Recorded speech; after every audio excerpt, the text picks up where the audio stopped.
Maximizers, and welcome to Build a Business with Chris, the place for you to learn how to build a profitable business that you love. I'm your business coach, Chris the Maximizer, and today we're going to talk about how to budget your business finances. I love budgeting. For the first 3 years of my business, I taught women how to coupon, budget, and meal plan to save money.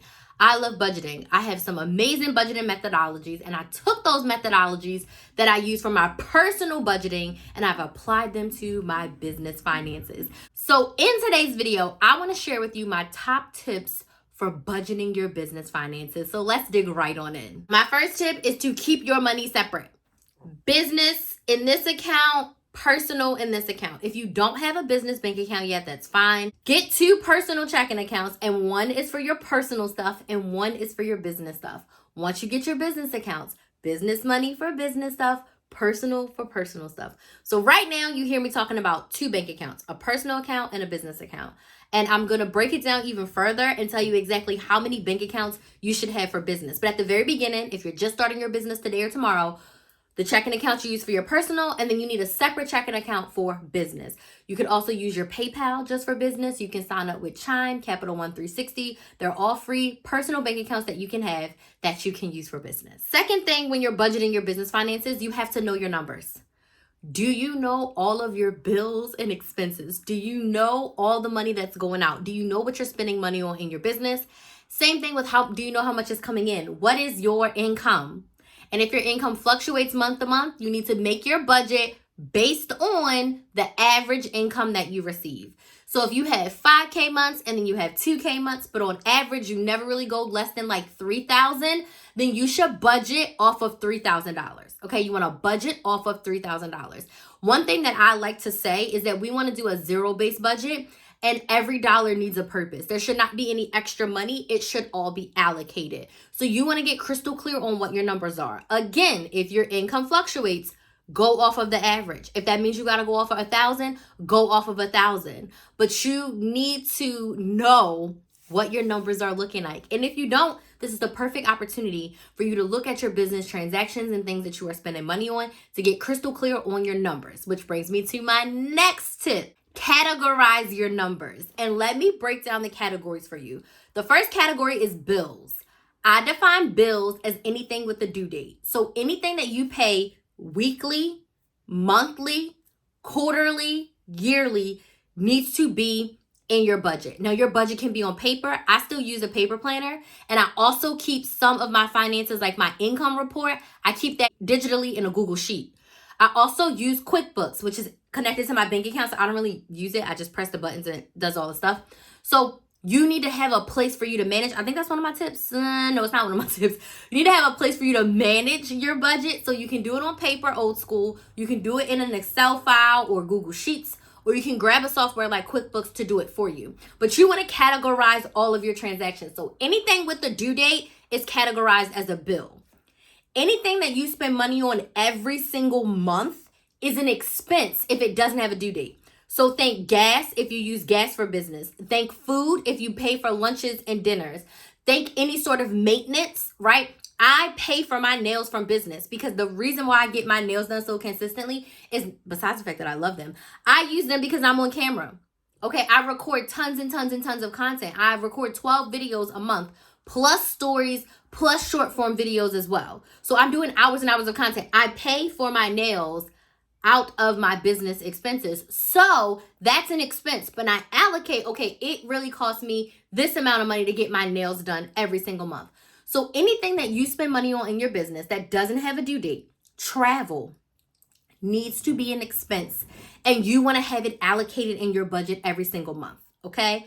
So bills, expenses, and then I like to have a fund called reserves. Let me explain to you what reserves are. Reserve is my fund for whenever I dip below my minimum, I can pull from. So like we said, let's just say our minimum average we're saying is we make $3,000 a month. We don't usually make anything less than that, but it's possible.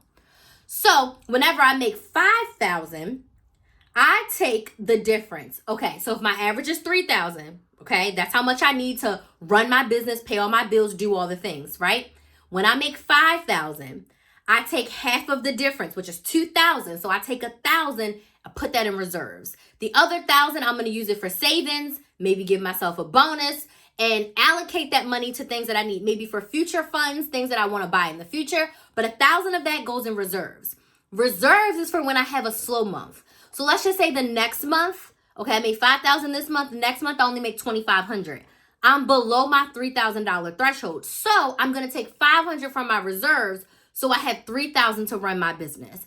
Reserves is almost like your emergency fund, but it's not for emergencies. It's for when I don't make my minimum threshold. That's what reserves are. Then you should have a fund for, I like to call savings and future funds. So anything that you're saving for long term, emergencies if you can't work at all for an extended amount of time, and then if there's anything that you've been eyeing that you want to pay for future, travel, a conference, a coaching program, an event, anything like that you want to have in that account. So you want to have 4 categories: bills, expenses, reserves, and then savings/future funds. Those are the 4 categories that all of your spending should be able to fit into. So you want to categorize all of your spending into those categories.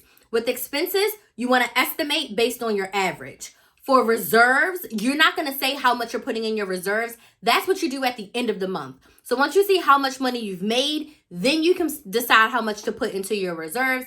And then savings and future funds, you can treat that like how we treat a personal sinking fund. If you know that you want to save $5,000 this year, then you know that you're going to have to put somewhere around $500 every single month away so that you can have $5,000 for whatever it is, that thing that you want to buy in the future. So those are the 4 categories that you should be able to categorize all of your business spending into. Next tip, I lied. You need to have a system for your budget. So like I said, you could have a spreadsheet like Google Sheets, Excel, or you can get a software like QuickBooks to make sure you have a place to manage it. Your budget cannot be a crock pot. I say this in personal finance as well. You cannot set it and forget it. I look at my business numbers every single week, okay? So you need a system to manage your money so that you can check in with it, which is going to be another one of my tips, which is to check in with your money often. Bare minimum once a week. Bare minimum. You want to see what's coming in, what's going out. You want to see if you're meeting your sales goals. What is that looking like? Does it look like you're going to need to pull from your reserves this month? Are you staying under budget in some of your expense categories?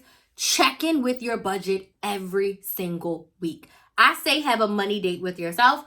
Once a week, I do my finances, and then once a month, I do my income report. So when I sit down and do my personal finances, I do my business stuff, and I do it every single week, and then once a month, I do my income report. So my next tip, a lot of people don't like, but my next tip is to have multiple bank accounts. Yep. Have multiple bank accounts. I'm saying as a business owner to have 4 bank accounts, okay? This is going to help you manage your money supremely. I learned this from Profit First by Mike Michalowicz. Go watch Profit First. He says have 5 bank accounts. I broke it down to 4 because 5, I was like, I don't really need the other one. I could put some of these things together. 4 bank accounts, okay? But go read Profit First. It really helped me. First is an income account. So I have one checking account that all my income comes into, and I do not need a debit card for that. I don't need a debit card for my income account. So all of my money, when people pay me, it goes into my income account.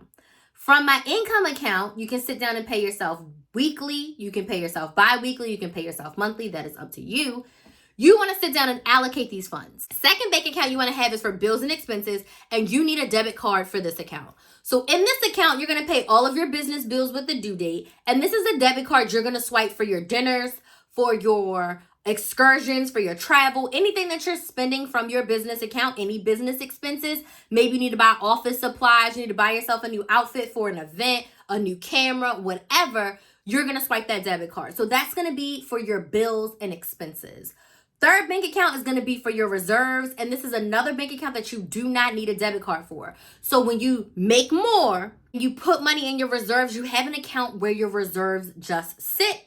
And then the fourth account is for your savings and future funds. So anything that you're saving for long term, anything that you're saving for the future will be in that bank account. And you don't necessarily need a card for that either, because once you're ready to use those funds, you transfer it to bills and expenses. Once you're ready to use your reserve funds, savings, future funds, and taxes should be together.